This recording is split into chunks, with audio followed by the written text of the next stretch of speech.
Wabe Negekai. Ono Owari Ogbe, Oge Spencer Radio. Menohiani Nyena Mema, no Vigibo. Inye no robo be na ka ewe. Ewoni wina zeki. Adioba wiyan high go new, not ye a pension.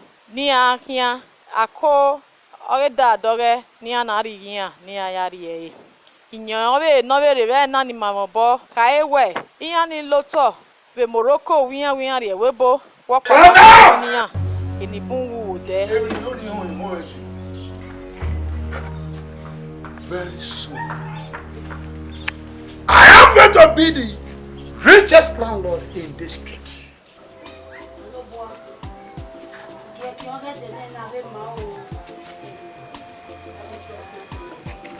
Hello. Yadim. What day? Pure water.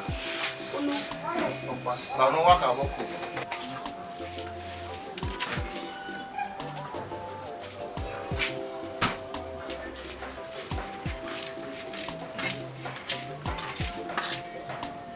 Aye, girl.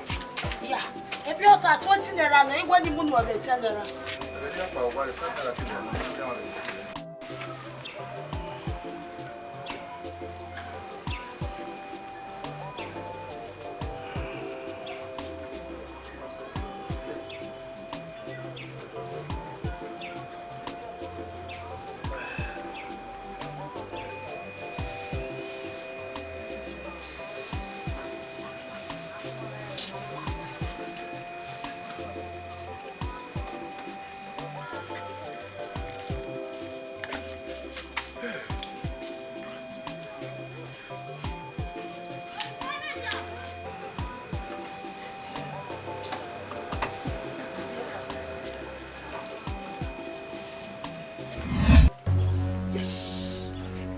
Or say any every month I no retirement.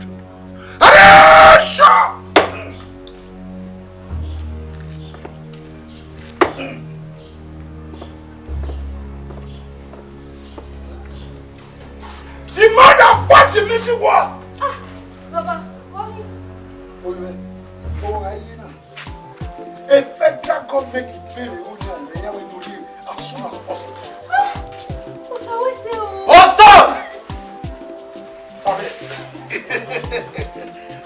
Attention! Hey! Open your legs. Take it back. Fear me. That's good. Do you know your father is now the richest landlord in this street? My pension money, high money. Hey! You want to join the queue? Yes, sir. You want to join? Yes, it's sir. 10,000 naira each. Boy, when I say Uso, wait.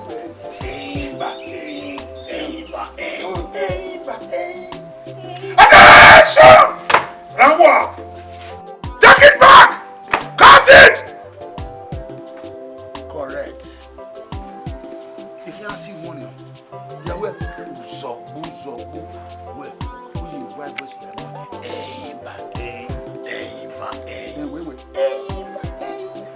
Are you ready? Yes, sir. Are you ready? Yes, sir. Attention! Follow me. Uzabu. Zabu.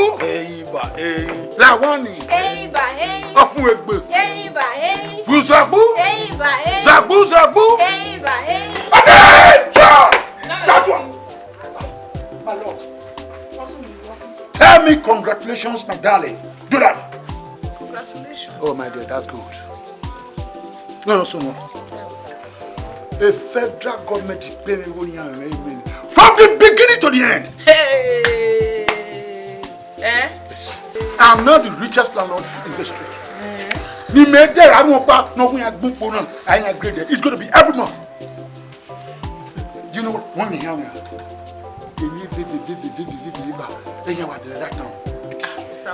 You know what? We were delivering. Everything in your life is going to be double. Double.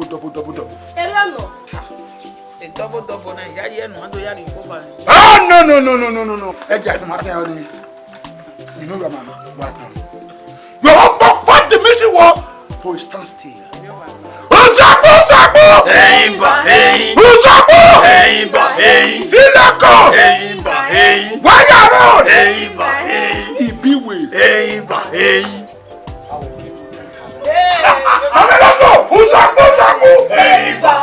Usaku! Silako! Ibiwe! Akawa! Usaku!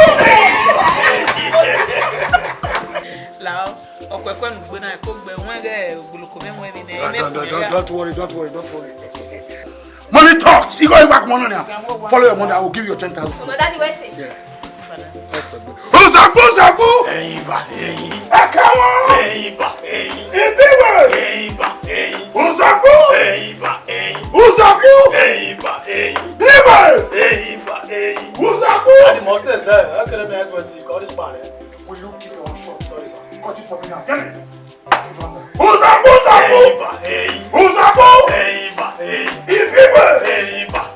Wayaro! Usaku!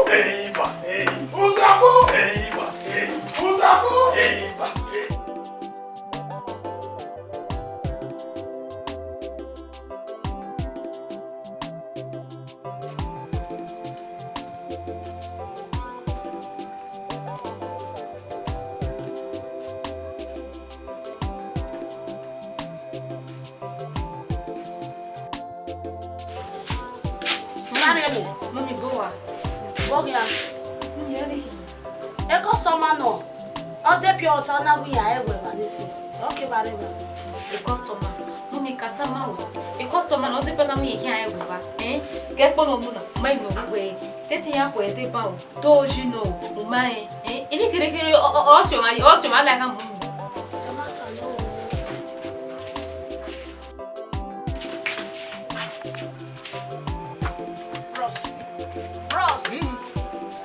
The pure water see who came by Remana. Why get the Bena Wowe? Back by Yakisto. Izozo! Izozo! Man of Yama! Osalobo ri afian gbe no pokwa gba afian gbe ma me wa na. Apon Osalobo. Omoge are we go na Olawa na. I will by pension, a pension I will not hire fair. Me. You know anything.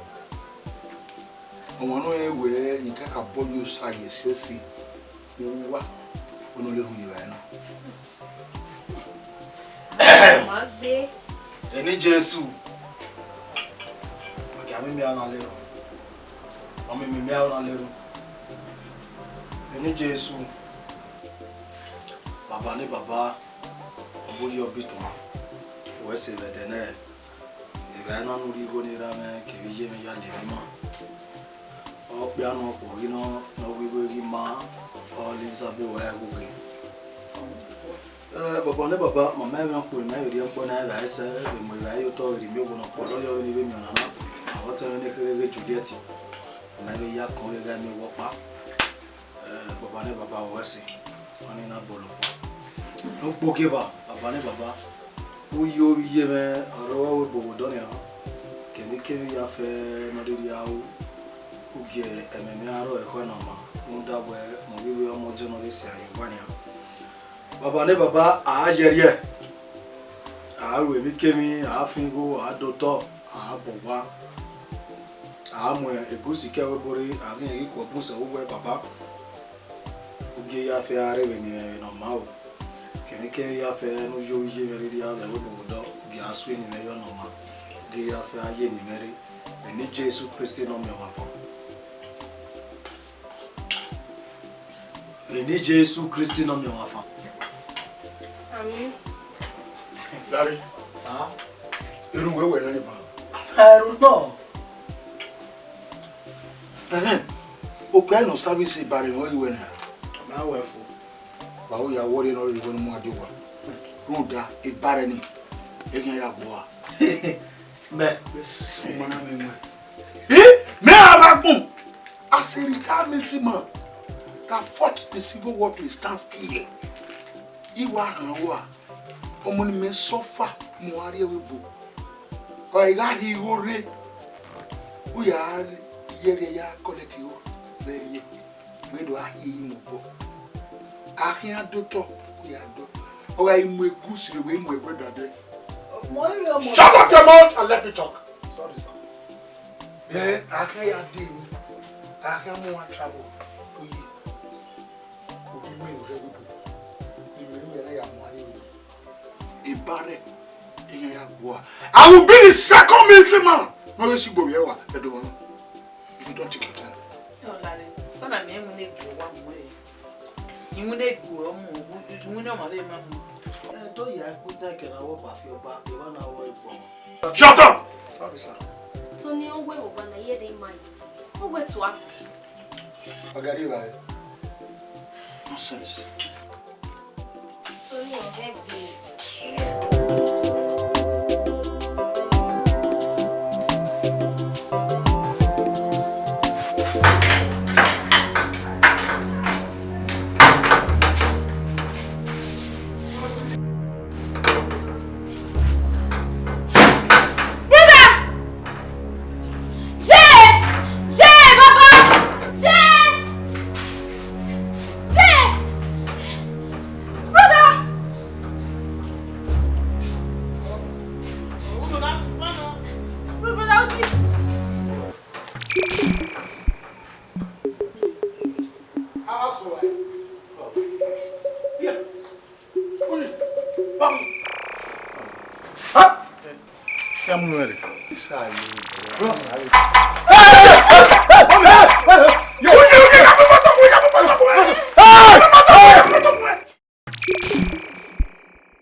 Monsieur, ouais, Nancy, oui. Comment d'abord hier? Brother! How are you? Ighianruwa! Is brother? What is it? Yes, I did me.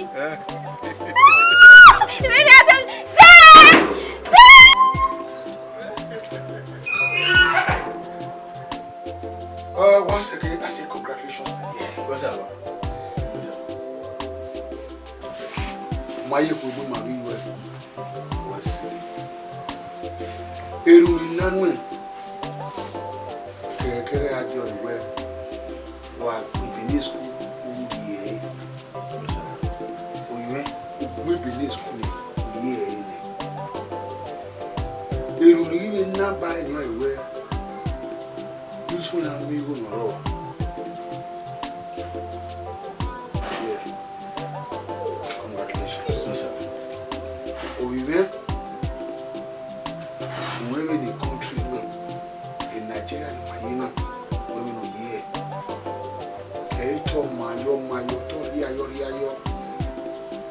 It's one thing to go to school. It's another thing to work with your qualifications. Therefore, you must be up and doing. Emo no salobo avio yiki. The woman bow. Myself and your mother, we are very close. She's a loving wife to me. I'm a loving husband to her. So, if you're bad in Masini, you should emulate it. You have to join us to train the children. Yes, sir. All I want from you is good legacy. We are maybe Ebony, Ebony, or his son, Degbueyi. Can you do that for me? Yeah, Congratulations. yes, sir. Love you, my dear. Yes, sir. Come on. Usujaya. Oh, Amutia, Libye, no Jesus. What we are trying to get wrong. Yeah, put the body. And I will when you graduate now. Maybe graduate. Oh, yes.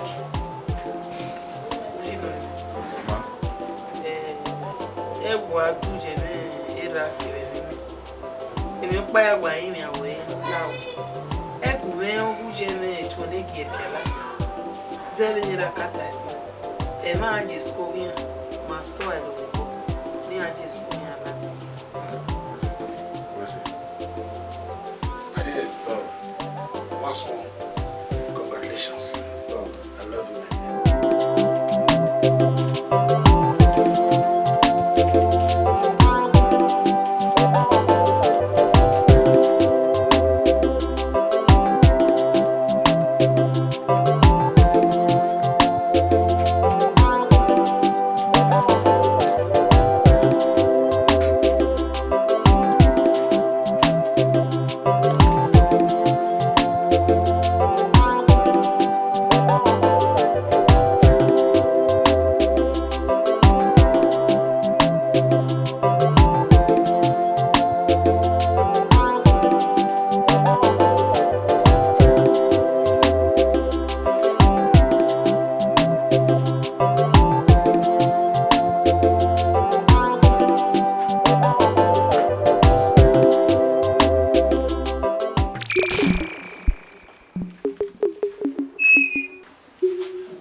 School fees. Stand with my friend. Go. Anyway, so you're Yamudia. Where? I have my school fees. Who you? Arowa. Who you Rowa?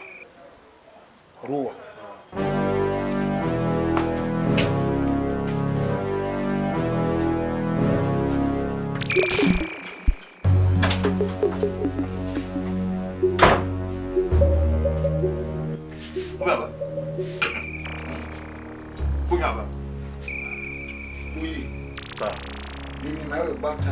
After we graduate. Baba, now where you are going to the school is allowed to make a game happen. Oui. Sir. Comment me to Bobby and Naki squad? Yes or no? Yes, sir. Good. Why we? Well, when I went you when I carry to as a baby in Canada. You see?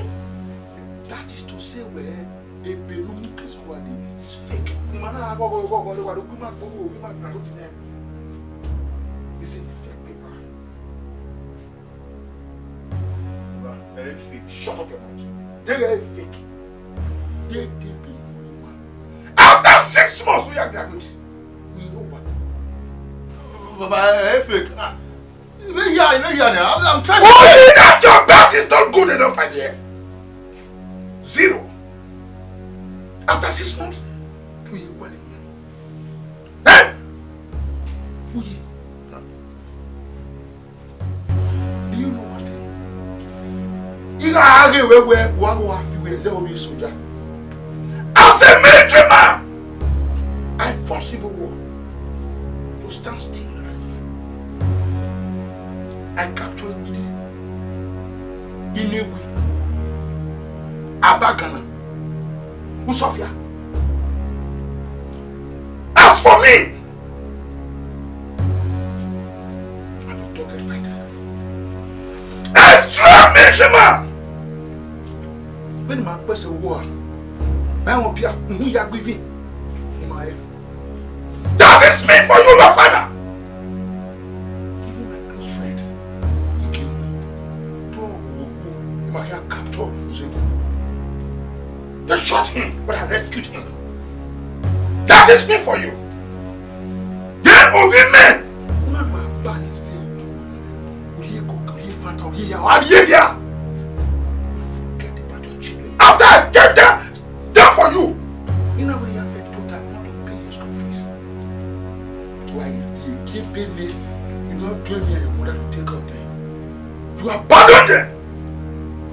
And after all these years, you want to disgrace me? Huh?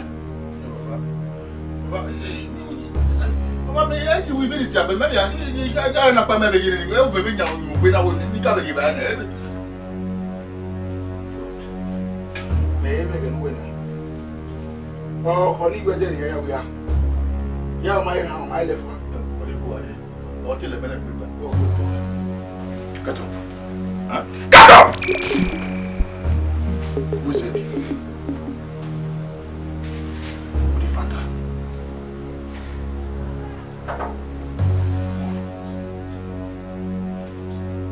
Oui. Come back. Come back! Oui. Move! When I will soldier. Do that for me immediately.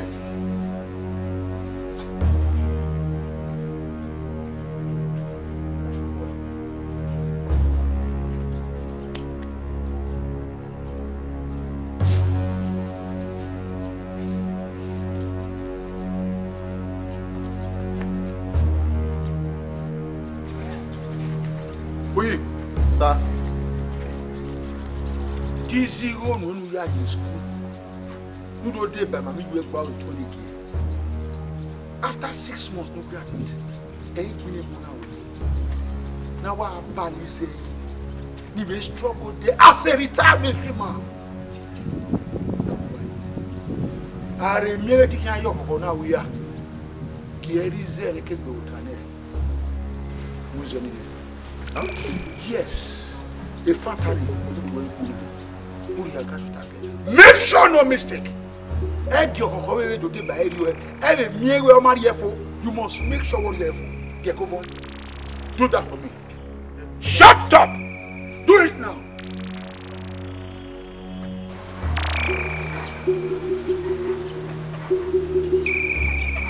Second, say. I'm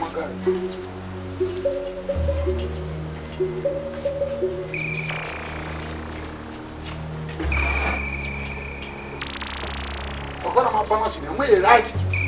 I shall say, you do it well. I showed you. Go. Sir. I want you.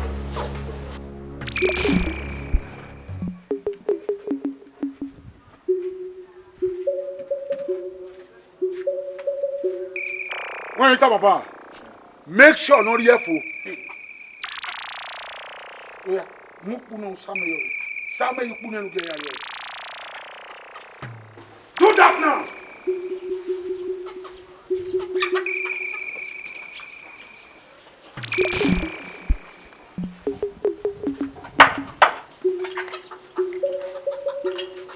Do it. Good. Samuel, seminar into you.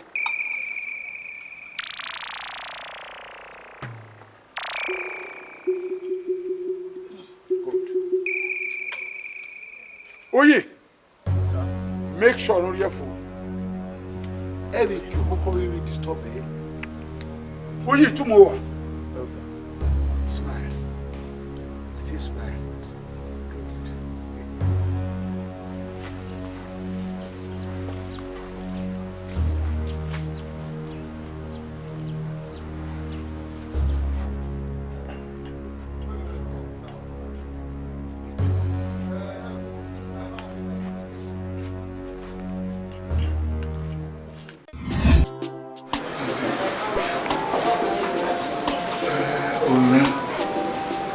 Zole Anukwa.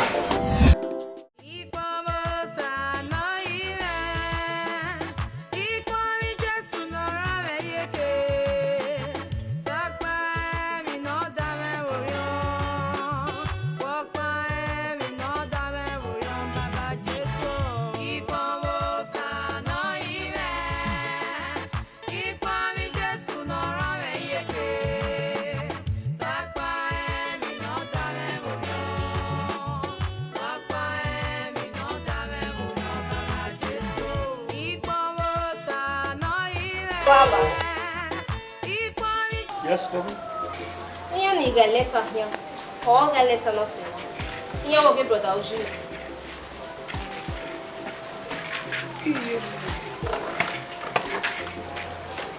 Let us see now.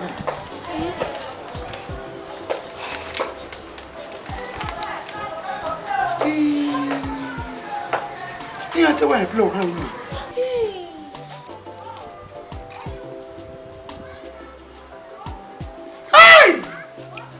Baba, he was soon.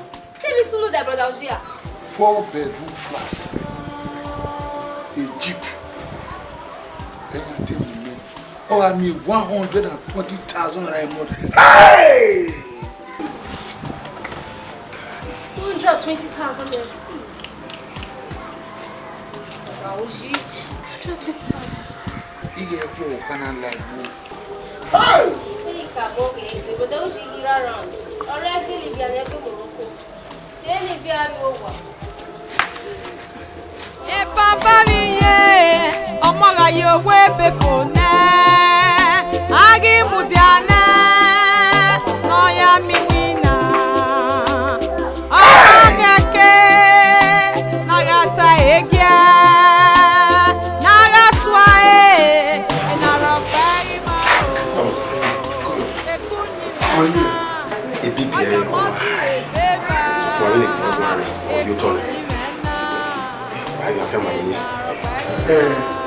Yeah, Timmy.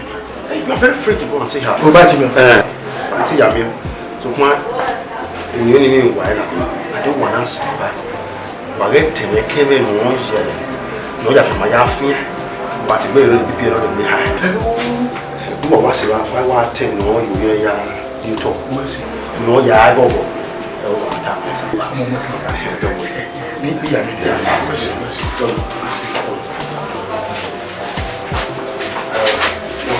Patient no one come on there. All right,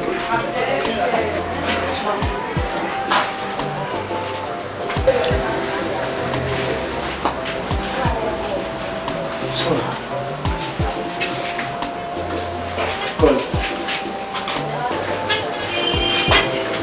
So no. Why are we here? Oh, yes, okay. Good. Go. I see. What you are no we will not go. Oh. What female, you know. Yeah, you're the phone, but who now women say you. You clean me. There what do not you way you were just at this way. You only really maybe. No. I got from mafia, I worry here. Relax your mind.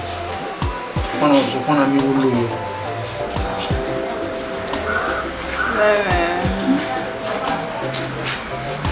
You don't understand.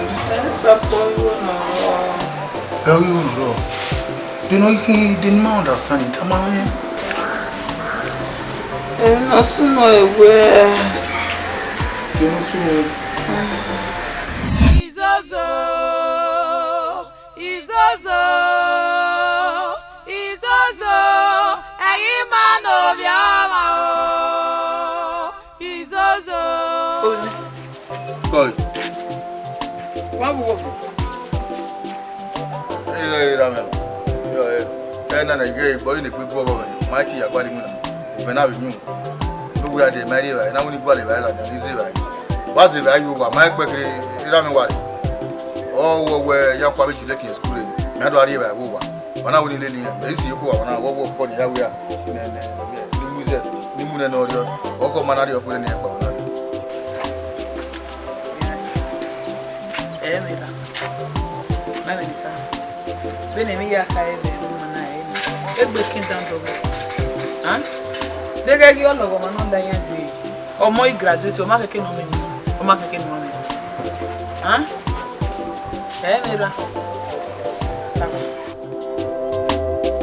Izozo, Izozo, Izozo, Eghiman Oviahon.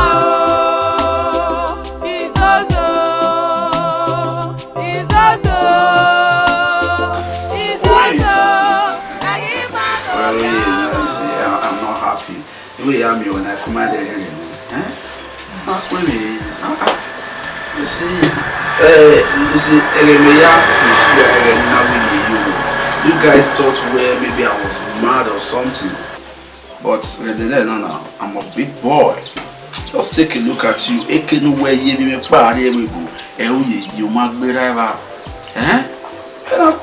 I'm not happy.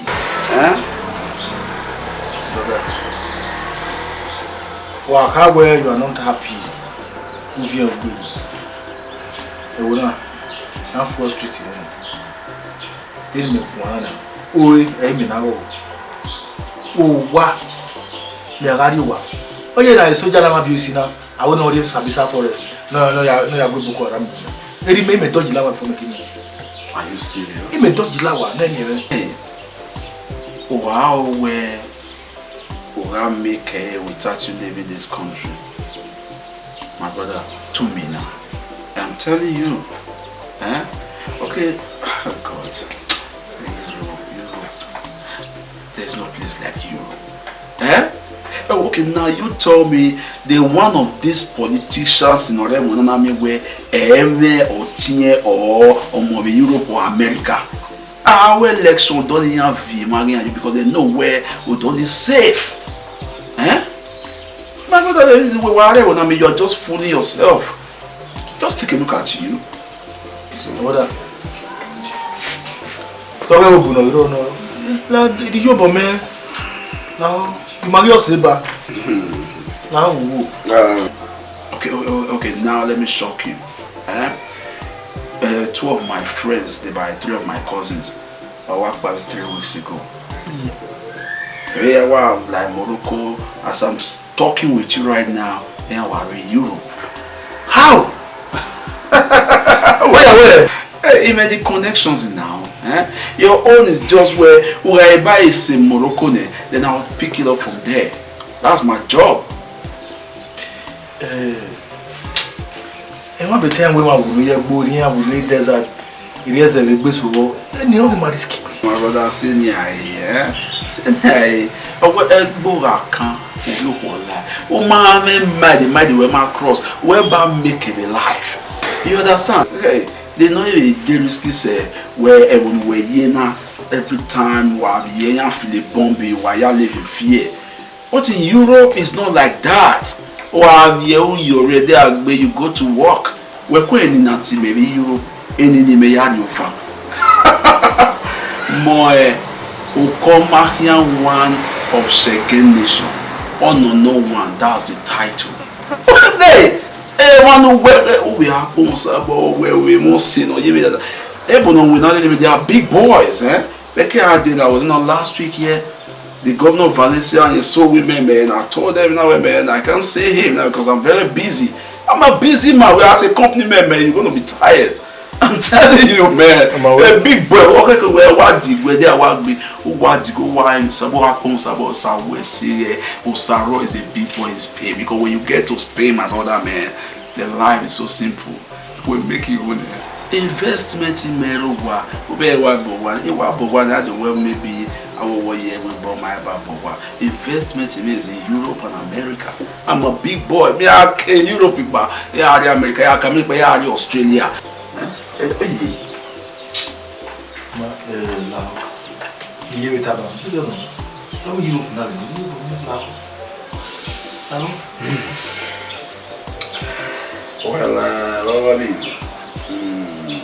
well, yeah, about you, brother.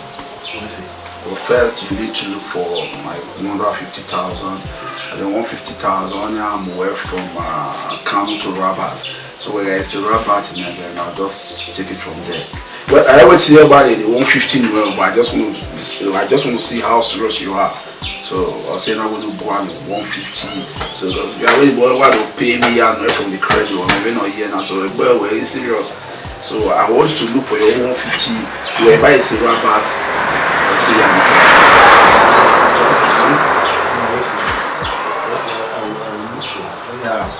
That's good.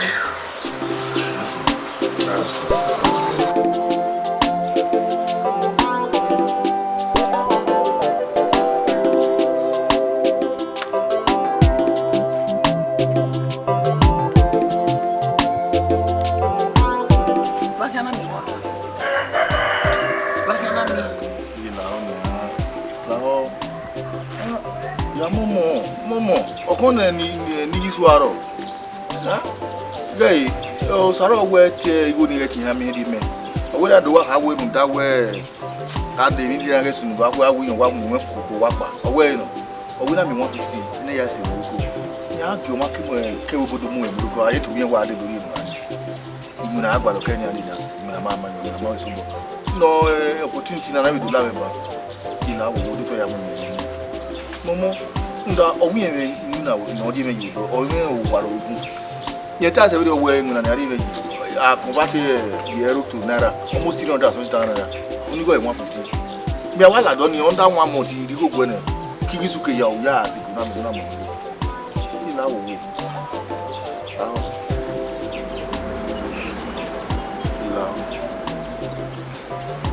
Mama ila here.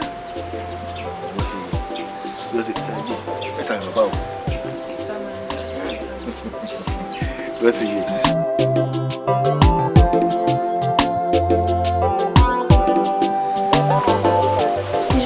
Taba ime wa be ka bo be gele gogo yo ko so mo no be zegbi oni emesi ere no ko se o mo no be zi ogwe ihan ido are we boy o mo da be ne family are ya ma bi no beto pa no ai wa bi omo ewebo ni we wu total vi boy aka o be mo gbe no aya ri kugba gba o ko se ya gbe obi o se mo pa be be yan eva meva yan wi ayo wele mo ko yan wa wo yegbo àwọn alága ìta mi àná yáwó yùdọ́ ìyẹ́ òsà ló bá dì máa náà ọ̀gá ìyẹn dání o. Ẹ̀yẹ́jọ́ bí gbó ẹ̀wọ́jà mẹ́rin zẹ́ẹ̀rì já ẹgbẹ́ òkè máa ní ńlá gbogbo níjọ́ bí gbó mẹ́ ńlá o. Ìjọ nípa ń wá tá náà ní aṣọ kọ̀sùn ẹ̀ ló ká ògbèrà dẹ́wọ̀n ní lówó ìmọ̀ ẹ̀gá tó gbèrè dẹ̀ náà ìdẹ́dẹ́ gbá lọ. Enti simu wela dan meeting eye dese ti on ni lawo egbo isun o e guarantee wa ro na guarantee osu eno rewe bodo ohun ya wa do cross e lu e guarantee wa o le la ni be ba ni ban ke fa ma mi una nego masakwa ni egbo isun ya afa ma ko so nu ya re me yo we wa te mi mo se le ni lawo wo je me iko me le do ari rin lawo e so mo be yo lawo ji ime yi o be ni ana na yo bo wo pa na no Mama, e bo we what a friend for. Mo me be gbe the second chance na no.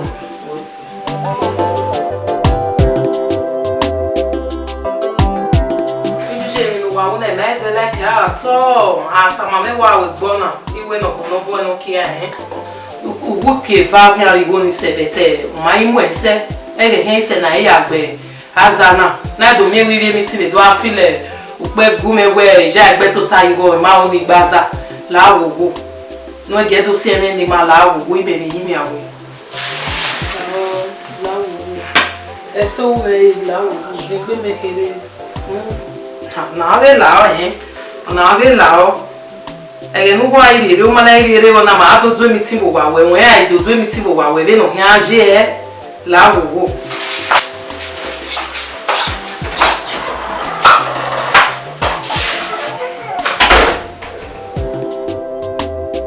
Izozo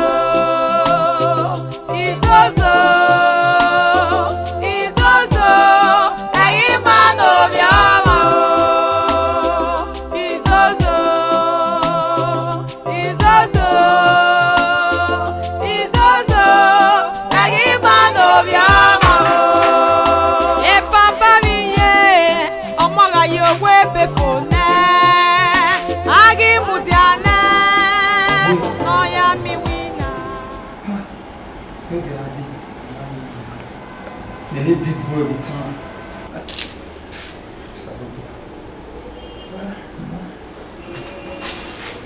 ọ̀pàdé ló pọ̀ náà wá fún a big boy èmi nìkì àwọn fẹ́ mẹ̀mẹ́ kílẹ̀ yá fẹ́ bà èkìlì máa yé o ìṣe kí máa sì bá o ọ̀rọ̀ ìṣe kí máa wù lóye máa rí yẹn. wàá ta lọ disturb wọn tún wọ́n bí tẹ́mẹ̀ náà lè gé ọdún náà wá jage kampi na vie gesi ni ya adi yudu ne gbi yan Agharese Spain na Agharese Italy Agharese Germany wa ta lo aswa wa gba wa re wa gumeme o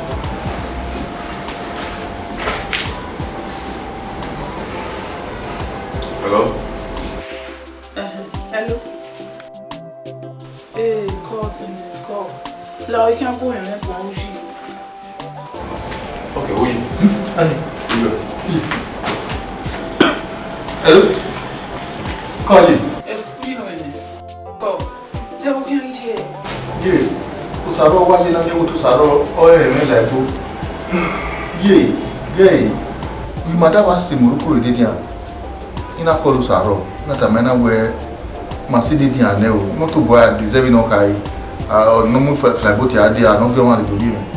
Oh, he did busy in our calling me with a bit. Been a wagon a year. No go a year in my assy one. Sorrow, my cop.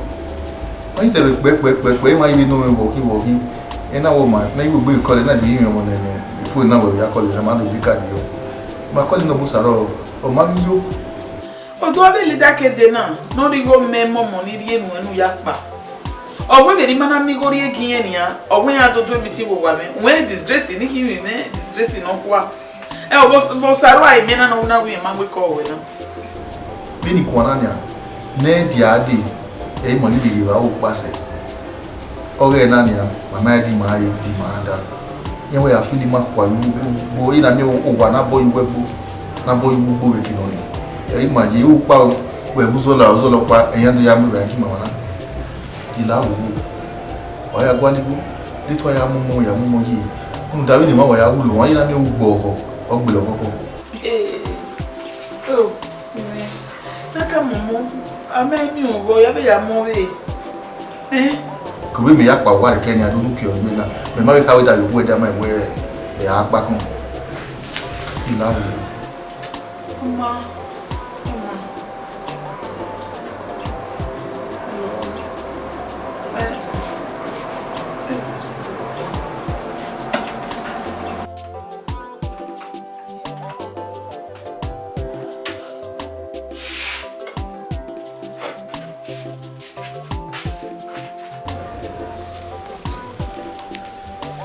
Say, love you, wow. Say, love you, wow. You're been no view. Open out, see, Tire oma winner. Tire winner.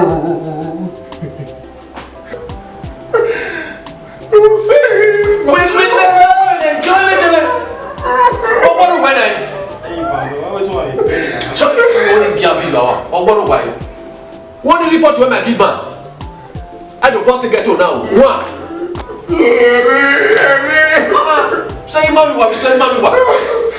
What am I going to use your one that there?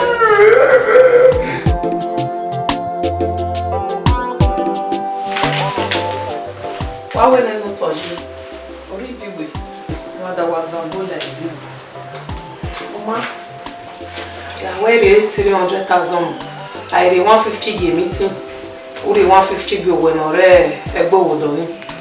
Ah, see, 300,000. What on one of the so? What only when the money day? Or women, you go winning 300 in the over winning till the year. Betty, why only worry ya? We job on the zero cinema, Baby. He and if you're not saying, and I was saying, no one even. He will leave a job on. I let it go, pan. Oma, I wear ya in the top.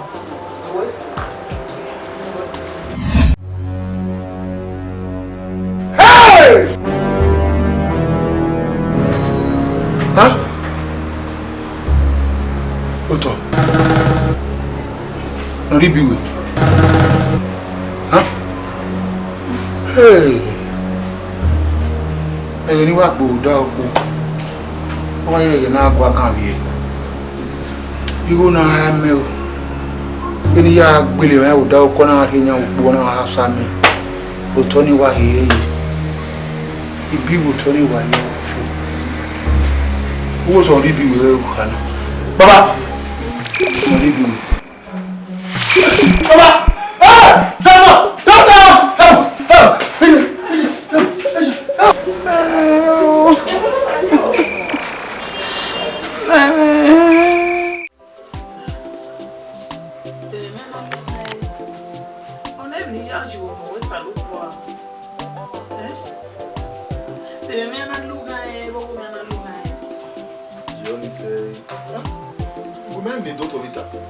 Doctor, when we go you, oh wow, you are not a people with the rice.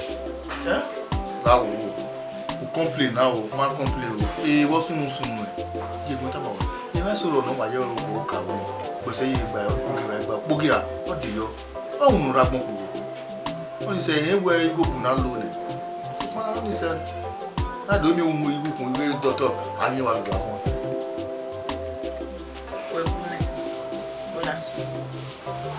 Where they like you, what's the money they tell you? Go Saro. Maybe no boy, no Busaro, no Waku. When my wife would go, I was to the Weibo, that over in Lepa. My was even Panama, remember I have let him walk. Myself, it can maybe say if I may find a video.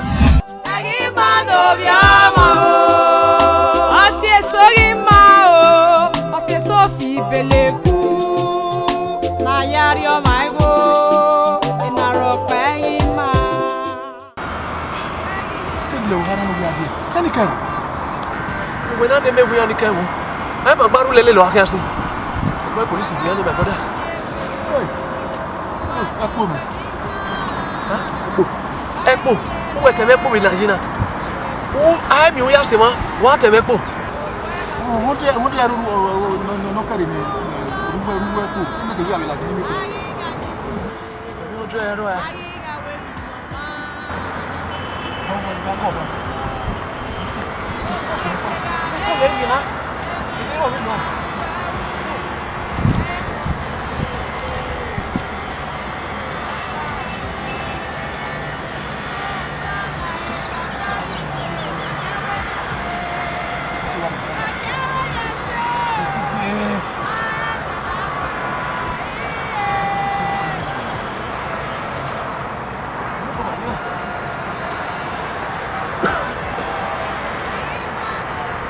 Hello? Hello? This is Okomakia 1 of Shegen Nation. Oh no, no one is the title. RV. Saro meno uji no.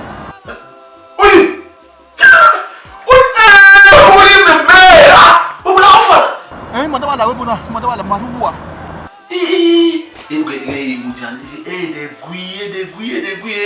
They fought in Nigeria, come on away in a business boom, you walk more, eh? He made a work in Canada, we know that now. You know, we want travel, we know we are here in New York, from New York to New Jersey. From New Jersey, I went to Atlanta, Georgia. From Atlanta, you know, okay, let me just go to Ontario, you know, man. The way I have a business with Canada, he made a work in Canada, I'm even planning to go to China. Also, what they go where you know? Imagine, I'm going to go Cadiz. Cadiz.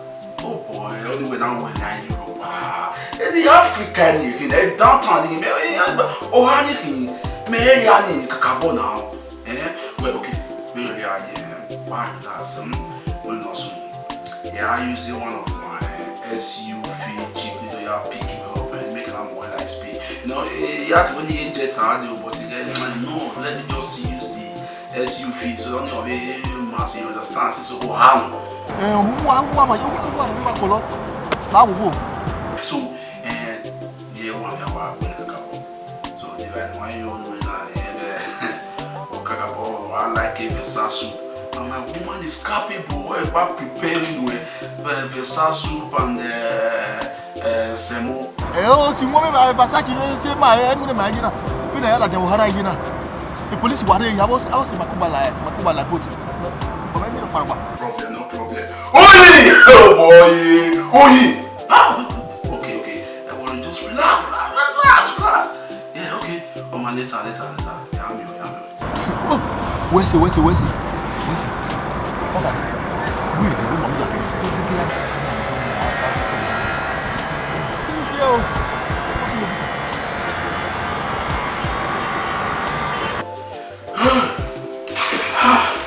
Baby, I got you. You know, me what actually now we put in Cadiz, you know. So that's good. To Iyamu. See, baby, I'm mad. So when you may be why I can get deportation camp. I mean, I don't see a bay 1 year now. I mean, no matter where I don't know you when I'm one in Nigeria. Hey, man, where we done? Man, oh no one. That's the title. Oh no one is the title. Oh, you can say that again. Let me talk in my now.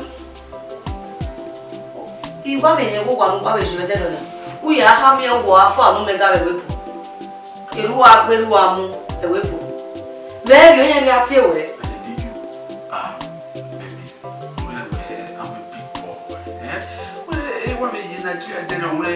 When we are spending so anyway, we are the European testing the life of Europe. They are doing so that they can come in is better. They are okay. You know me big boy now. So if it's anyone we have to say Nigeria, that's why we are the Europe. So they have to test the life man. It's free world. It's a free world. So anybody can come in. Europe is for everybody. Yes. Oh no. Big men. That is women winner. When winner. Fine way a me affair we go. A facilities on Iyamu, Odero, Urukbaro, but only money my way all is well. What a boy anyway, a boy a citizen of this Spain. Iyamu winner. Why is deceiving now? What am I? Then I will push any very young Billy Come on. I know all of that, but you know, like I ask one about this one, you know. What by your we will bet you. We bet you, I'm a waro hammer. We bet you.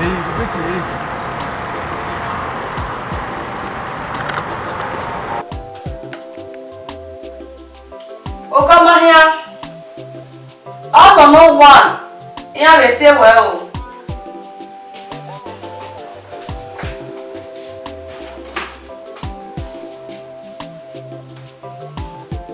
Hello?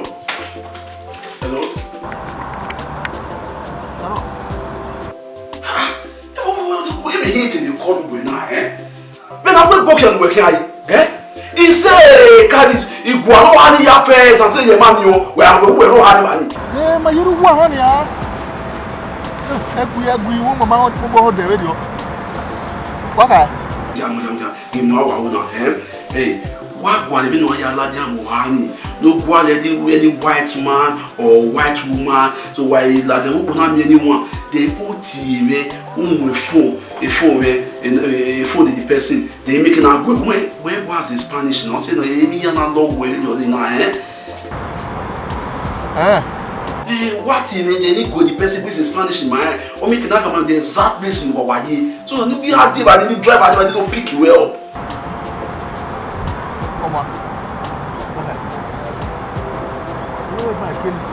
If motor from the Wara, maybe Mike Maggie, he might like Maguale, any Maguale, no was a Maguale Spanish, Mamuna, and Yanoni, Kimayona, and whatever they do. Oh, my hair.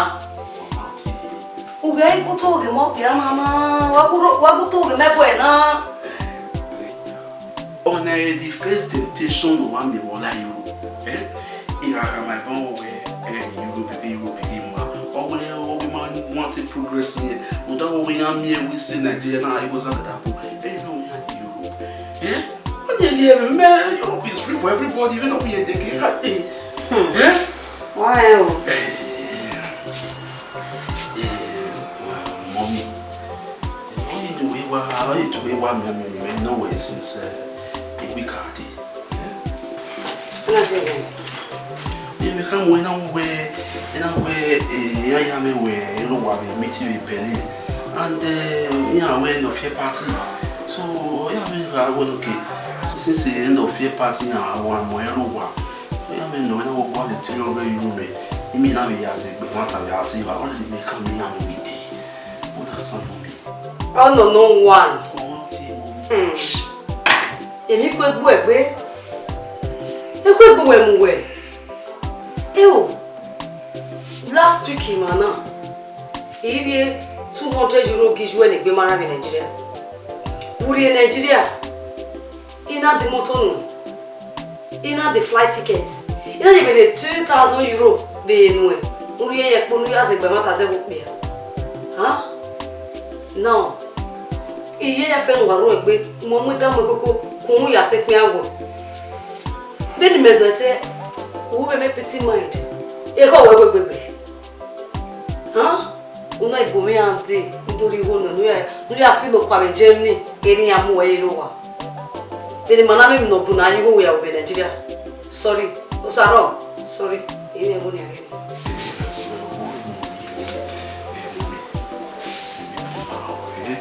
We are me, who might go on me, fully hunting on.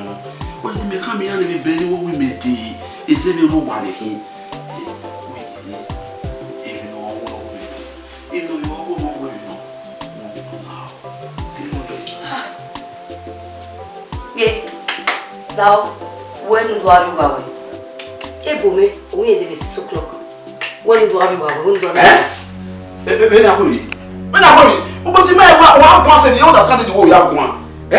No, no, don't go waiting. When the message go back, what you are going to do? I understand. He may pay, he marry, we pay go. What the other person will say about that phone? If I they you know, behind. What okay, Nigeria, why about you? Make back, wait, or that from where oh, mana. Hey, oh, that from Enunice. Larry, Mogbe. I don't want to have Omoregie. Calm down. Uno was Mona.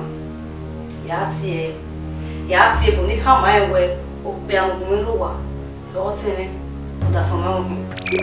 Not making up more responsibilities. One pay your one. You get peace. Ige kun de bega me iya fe ni bonite mu no mo zero da fun onyawa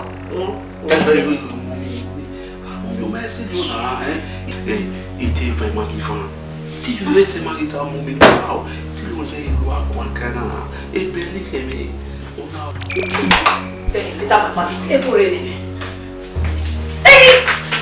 bueno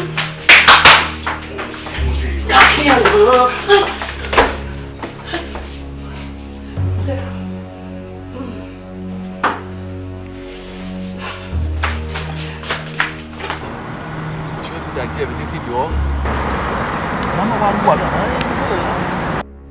Izozo